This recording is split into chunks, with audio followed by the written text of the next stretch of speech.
Здравствуйте, в эфире информационная программа «Настоящее время. Азия». В пражской студии я Динара Аргин. Сегодня в выпуске. Первые печальные итоги террористических атак в Казахстане. 2 десятка убитых, 38 человек ранены, 7 террористов в бегах. Между тем пропал президент Назарбаев. Его никто не видел на публике уже 3 дня. От его имени семьям погибших соболезнуют другие. Вы не одиноки в эти тяжелые дни, мы с вами. С вами весь Актюбинск, с вами весь Казахстан. Украинские спецслужбы заявляют, что поймали на своей территории гражданина Франции, который планировал взорвать чемпионат Европы по футболу. Изъятый арсенал позволял устроить настоящую бойню. Париж тем временем пока под водой. Мы, как правило, занимаемся спасением, но даже наш лодочный центр затоплен. Там 2 метра воды, и у нас будет много повреждений. Через пробки со скоростью 100 км в час мототакси завоевывает Бишкек. У тех, кто весит больше 75 килограммов, заказы не принимаются. Прямо между машин, да, потому что компактный, быстрый. Столица ИГИЛ, город Рака, почти окружен. С севера наступают курды при поддержке Вашингтона, с юго-запада войска Асада при поддержке Москвы. А Россия опять бомбит всех сирийских повстанцев подряд. Мы будем самым активным образом поддерживать с воздуха сирийскую армию для того, чтобы не допустить захвата террористами территории. В ответ на суперучение НАТО в Польше президент Белоруссии грозит Североатлантическому альянсу совместным российско-белорусским ударом. Части белорусской армии, они первые вступают в бой. Российский пенсионер-инвалид крушит бордюры в родном Красноярске. Таким образом, он пытается добраться на коляске в больницу. Милиция относится к нарушителю порядка с пониманием, но не помогает. По тротуару прямо, вот прямо не проедешь. Это просто издеваются над нами, смеются. Очередной кровавый теракт в Стамбуле. Опять взрыв произошел на автобусной остановке. Целью террористов был полицейский автобус. И, как и в предыдущие разы, полицейских подорвали при помощи заминированного автомобиля. 11 человек погибли, из них 4 случайных прохожих. И более 30 человек получили ранения. На кадрах, которые показывает турецкое телевидение, виден покореженный автобус. Взрыв был настолько сильным, что близлежащие здания оказались частично обрушены. Вы как раз видите эти кадры. По предварительным данным, взрывное устройство сработало дистанционно. Вот что говорят очевидцы. Мы услышали звук взрыва. Это был начиненный бомбой автомобиль. Они взорвали бомбу в тот момент, когда мимо проезжал автобус полиции. Сразу подъехали машины скорой помощи. Полиция была уже на месте. На теракт уже отреагировали турецкие власти. Террористические группировки совершают нападения на гражданские объекты, потому что проигрывают в войне с турецкими силами безопасности. 7 полицейских и 4 гражданских погибли. Пусть Господь помилует их души. В Казахстане, между тем, подводят первые печальные итоги 3 террористических атак в западно-казахстанском городе Актобе.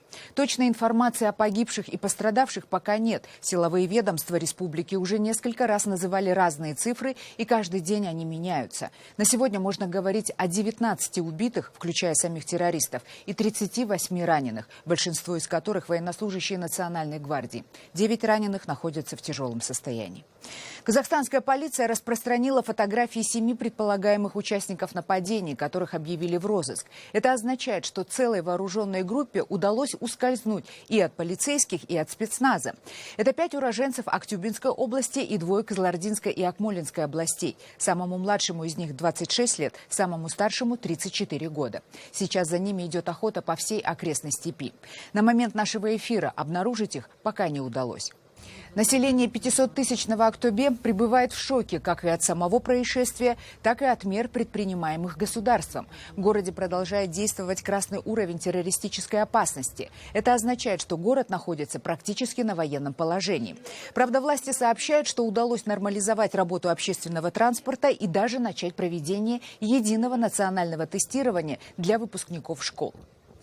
На фоне происходящих событий в Актобе и сенсационного разоблачения заговора бывших силовиков по свержению Нурсултана Назарбаева, сам президент неожиданно исчез из публичного поля. Он лично не выступает с заявлениями, как это обычно происходит в других странах в связи с терактами. От его имени все необходимые в таких случаях заявления делают чиновники. И даже соболезнования семьям погибших в Актобе от лица государства выражают всего лишь вторые лица правящей партии.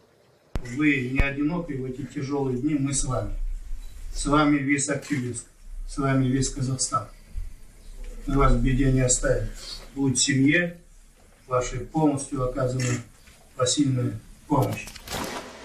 В Бишкеке появилась новая услуга по вызову такси. Теперь в нужное место жители города могут попасть на мотоцикле сквозь пробки со скоростью 100 км в час. И хотя вызвать двухколесное такси пока немногие решаются, но услуга становится популярной. Особенно среди девушек-студенток, чтобы эффектно подъехать к своему учебному заведению. Правда, тем, кто весит больше 75 килограммов, в услуге отказывают. О необычном стартапе. Джибек Бегалиева. Вызвать мототакси Асель решила по совету подруги. Планировала давно, выбирала день заранее, но решилась только сегодня. В городе пробки, а в университете экзамены. Короткий инструктаж и в путь. Для новичков он длиннее. В первый раз везут особенно осторожно. Я первый раз ездила на мотоцикле. Водитель все время спрашивал, не страшно ли мне. Я отвечала, что нет. Он был очень аккуратен. Прибыльным мотобизнес назвать трудно. Бывает, в день служба не получает ни одного вызова, а бывает, заказывают сразу несколько байков. Девушка попросила, да, чтобы мы подъехали в 3 мотоцикла к универу, привезли ее на учебу. Электротехник Женя таксует между своими обычными заказами. Драйва, которого не хватает в ремонте техники, инженер ищет здесь. Таксовать на собственных мотоциклах решились и несколько офисных работников. Мы боремся, чтобы сломать этот стереотип, созданный западной киноиндустрией, когда байкеры там пьяные, волосатые, бандиты в основном, да, а мы здесь байкеры в основном все практически экономисты, юристы, фотографы, продавцы, там СТОшники, обычные люди просто вечером садятся за мотоциклы. Клиентов, кстати, мототаксисты тоже не всяких берут. 2 главных критерия – дресс-код и вес. Людей выше 75 килограмм тоже не берем, потому что специфика техники не позволяет, нельзя брать больше.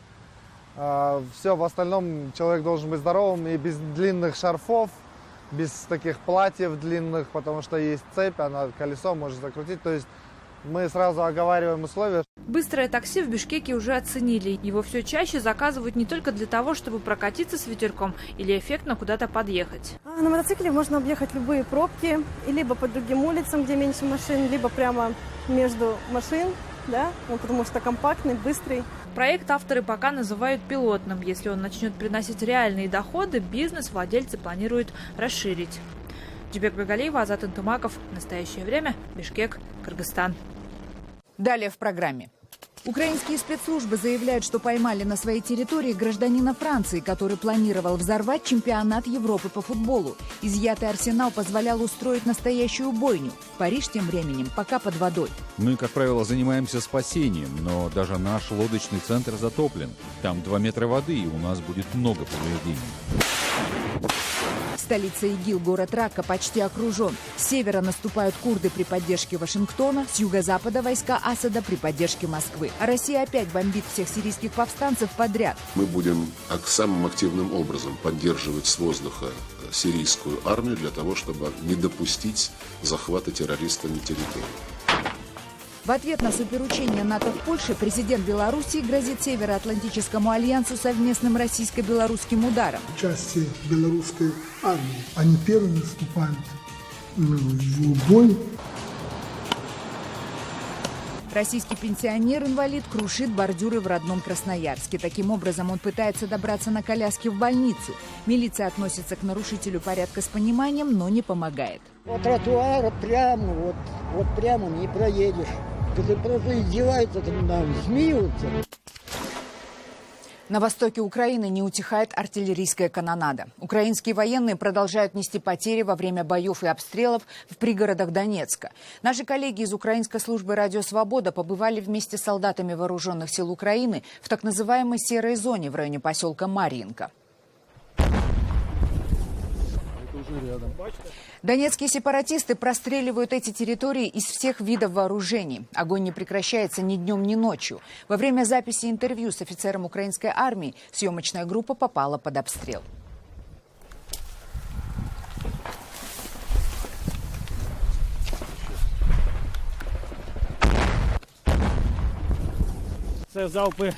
Это залпы какого-то тяжелого оружия. И, видимо, таким образом та сторона, сепаратисты, отмечают юбилей неудачного штурма Марьинки. 4 часа дня, обычно в это время еще тихо, но сегодня началось намного раньше.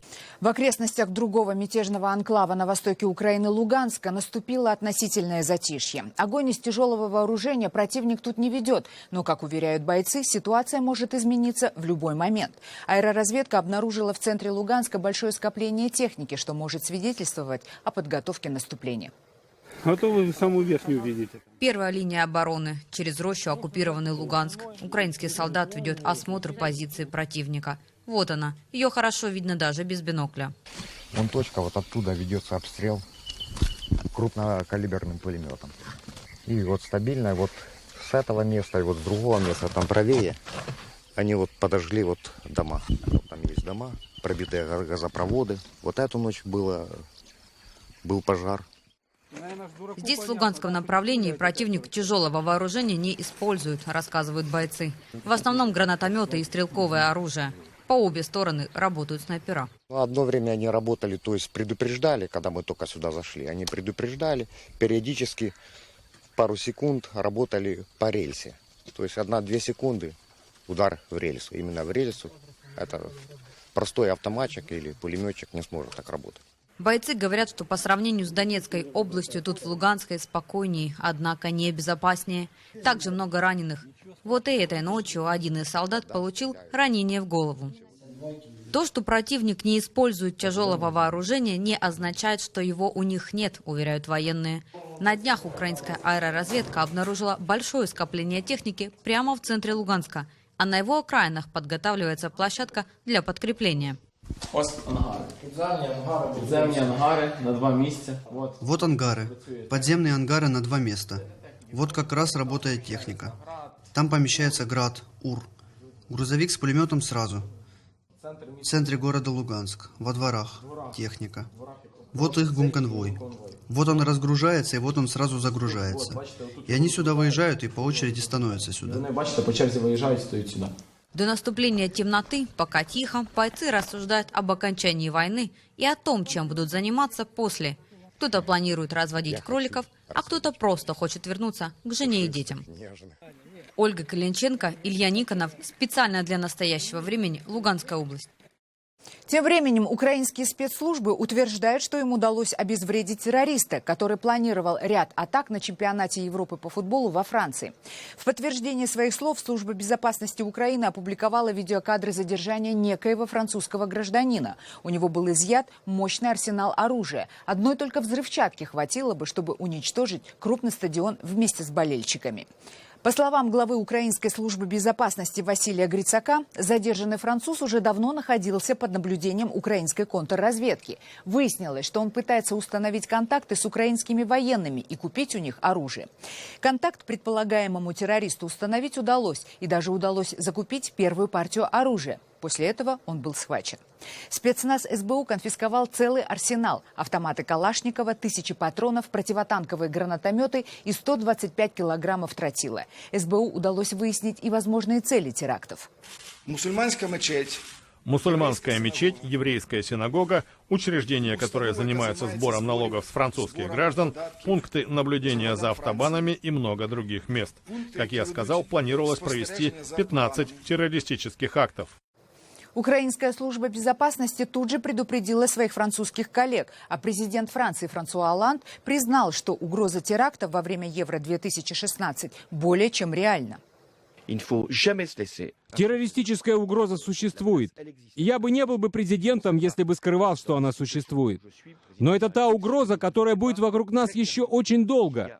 Так что мы должны принять все меры предосторожности, чтобы Евро-2016 состоялся. И это будет сделано. Другой не менее реальной угрозой для проведения футбольного чемпионата во Франции остается наводнение. Многие дороги Парижа после того, как Сена вышла из берегов, остаются под водой и перекрыты. Специалисты признают, что ситуация по-прежнему критическая. Ситуация остается катастрофической, учитывая, что вода поднялась намного быстрее, чем обычно. Мы, как правило, занимаемся спасением, но даже наш лодочный центр затоплен. Там 2 метра воды, и у нас будет много повреждений. Во многих французских провинциях, в том числе и в местах, где будет проводиться футбольный чемпионат, под водой остаются целые районы и города. Спасатели продолжают эвакуировать население. Ни о каком сообщении транспорта, кроме водного, на затопленных территориях речь пока не идет. В Польше начались самые крупные с 1989 года военные учения НАТО «Анаконда-2016». В них принимают участие больше 30 тысяч солдат и офицеров. Генсек НАТО Йенс Столтенберг заявляет, что страны-члены Альянса вынуждены таким образом реагировать на военные приготовления России. Помимо 30 тысяч солдат из 24 стран, в учениях принимают участие 3000 единиц тяжелой боевой техники, авиация и флот НАТО. Столь масштабные маневры фактически уже вернули военно-политическую ситуацию ко временам Холодной войны, хотя и Россия, и НАТО это до последнего момента отрицали. Военные учения НАТО в Польше вызвали резкую совместную реакцию России и Беларуси. Президент Беларуси Лукашенко даже пригрозил силам Североатлантического альянса возможным ответным ударом. У нас совместная группировка вооруженных сил на Западе, которая обеспечивает безопасность нашего Отечества, Беларуси и России. И это, в основу этой группировки положены части белорусской армии. И в случае конфликта они первыми вступают в бой, и в течение короткого времени сюда подтягиваются части, сосредоточенные на западе Российской Федерации. Российские военно-космические силы возобновили массированные авиаудары по сирийским повстанцам. Представители России утверждают, что им так и не удалось до конца согласовать с американцами список умеренных и радикальных группировок. Поэтому отныне удары будут наноситься, как и прежде, исходя из разведданных, без оглядки на прежние договоренности.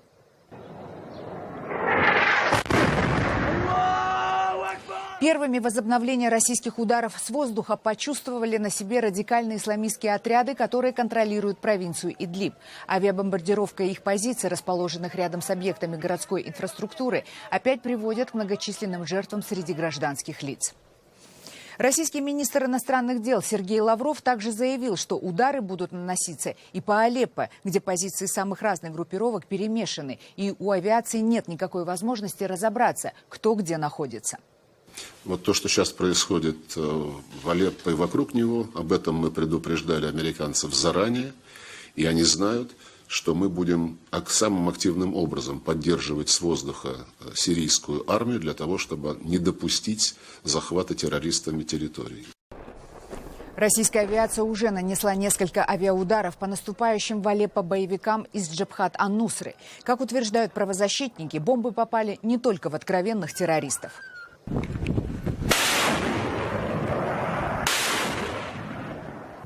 Тем временем Америка и Россия, возможно, осуществляют согласованные действия по окружению столицы террористического халифата города Ракка. Сирийская правительственная армия при поддержке российской авиации неожиданно прорвала оборону исламистов с юга и вплотную подошла к стратегическому военному аэродрому Табка.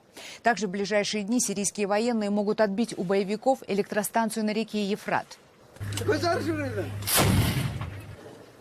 А с севера на Ракку наступают армия курдов и те части сирийской оппозиции, что поддерживаются американцами. Это наступление идет несколько медленнее, чем прорыв армии Асада, но, возможно, это носит согласованный с Россией характер. Наступление своих сирийских союзников поддерживает американская морская авиация, которая начала наносить по террористам круглосуточные удары в режиме нон-стоп. Многие эксперты увязывают возможное падение Ракки с полным крахом исламского государства, как в Ираке, так и в Сирии. В российском Красноярске пенсионер-инвалид пошел на отчаянный шаг, чтобы привлечь внимание к отсутствию условий для жизни инвалидов-колясочников.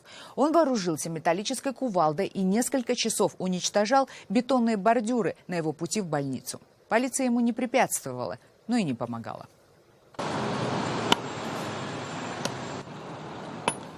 По словам инвалида, он уже много лет безуспешно просит городские власти установить пандусы на подъезде к больнице. Но ответа от чиновников не получает.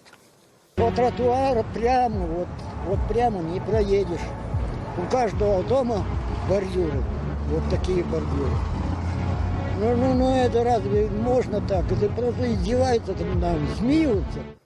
Житель Бишкека Рустам Галеев не так давно стал звездой бодибилдинга Кыргызстана. Несмотря на церебральный паралич, он поставил себе цель обогнать и перегнать Шварценеггера по части строительства своего собственного тела. Перегнать не удалось, но от своего девиза «никогда не сдаваться» Рустам не отказался. Шавкат Тургаев о воле и силе духа. Отсчитывая до 10, Рустам Галеев заканчивает очередное упражнение со штангой.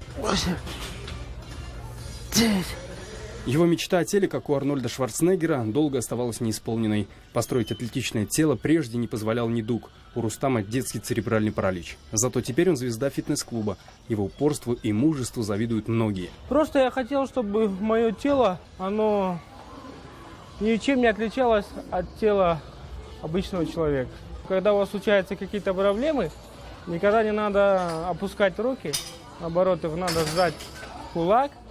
Просто идти напролом всем проблемам и преградам, ставшим у вас на пути. Поддерживать физическую форму – главная причина, по которой Рустам ходит в спортзал. Его кредо – постоянно доказывать всем, что человеческие возможности безграничны. Стоит только захотеть. Девиз у меня всегда один – никогда не сдаваться. Частичка здравого честолюбия Рустаму тоже свойственна. Что уж тут скрывать, это просто, чтобы ловить взгляды других людей, именно восхищенные взгляды, что вот этот человек добился вот таких результатов, что у него гармоничное тело, что чтобы девушки там на пляже, ловите взгляды. Да? К его затее заниматься бодибилдингом тренеры поначалу отнеслись скептически, но когда Рустам сумел нарастить более 20 килограммов мышечной массы, в корне поменяли свое мнение. Я бы не мог представить, что он реально достигнет этих результатов. Я как бы думал, что он все-таки сдастся, он поймет, что это не его, не идет, а он молодец, он продвигается все дальше и удивляет нас именно своим характером. Больше сказать, не достигнутыми целями, а характером своим, мужественным характером. Всем здрасте. Уже год Рустам работает графическим дизайнером в одном из заведений, разрабатывает наружную рекламу. Во время поисков работы он разослал резюме в сотни организаций. Везде не подходил из-за своих физических особенностей. Не помогли даже диплом с отличием и знания испанского и английского. Сколько резюме я отправлял, всегда, в принципе, так и было. Просто дипломатично говорили: знаете, у нас есть еще один претендент, мы его рассмотрим, и потом уже с вами созвонимся. Но я как дипломат, я понимал это, что мне так красиво сказали нет. Зато здесь его приняли хорошо. Коллектив добрый и отзывчивый. Чувствуешь вот эту поддержку, взаимопомощь, не просто жалость, да, вот чувствуешь действительно, что люди понимают тебя и хотят всячески тебе помогать. Когда ты приходишь с утра на работу, и Рус, он у нас такое что-то такое светлое, смешное всегда знающее ответы на все вопросы, любые, какие бы дискуссии в офисе не велись. Ну и, естественно, профессионал. Без помощи родных и близких ничего бы не получилось, говорит Рустам. За все достижения он благодарен своей семье. Хочется вот тоже тепло и уют, который мне дарили с детства, то же самое я хочу подарить